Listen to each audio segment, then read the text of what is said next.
Nos Estados Unidos, a vitória de Donald Trump na Suprema Corte pode ter consequências para o resto do segundo mandato do presidente. O tribunal decidiu limitar o poder de juízes de instâncias inferiores, bloquearem políticas do governo federal. Você confere os detalhes na reportagem da nossa correspondente em Nova York, Priscila Asbeck.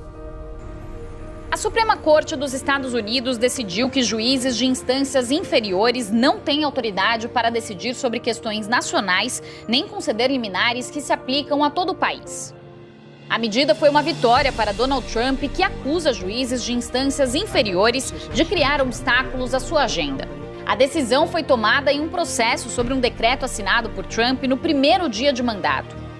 A ordem prevê que agências federais não reconheçam a cidadania de crianças nascidas nos Estados Unidos se pelo menos um dos pais não for cidadão americano ou residente permanente legal, portador de green card. O decreto havia sido bloqueado por um juiz federal em fevereiro.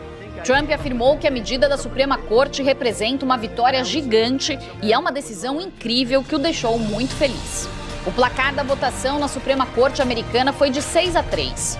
Os 3 juízes que votaram contra consideram que o decreto pode violar a 14ª emenda da Constituição dos Estados Unidos, que criou a cidadania por direito de nascimento ao determinar em 1858 que escravos libertados após a Guerra Civil fossem reconhecidos como cidadãos. Mas ainda que a determinação do tribunal autorize a entrada em vigor do decreto de Trump, não resolve a questão da constitucionalidade.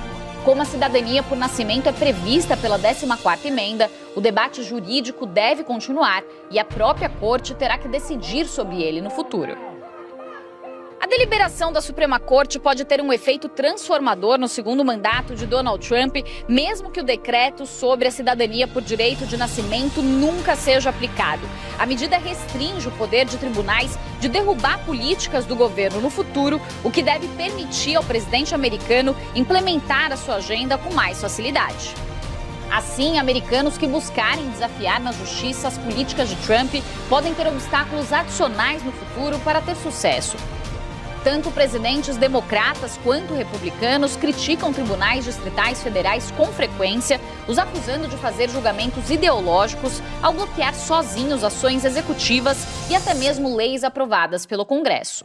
Mas Trump diz que essas liminares afetaram muito mais ele do que seus antecessores. Tribunais inferiores já bloquearam seus esforços, por exemplo, para deportar imigrantes sob a lei de inimigos estrangeiros e para proibir transgêneros de integrar as Forças Armadas.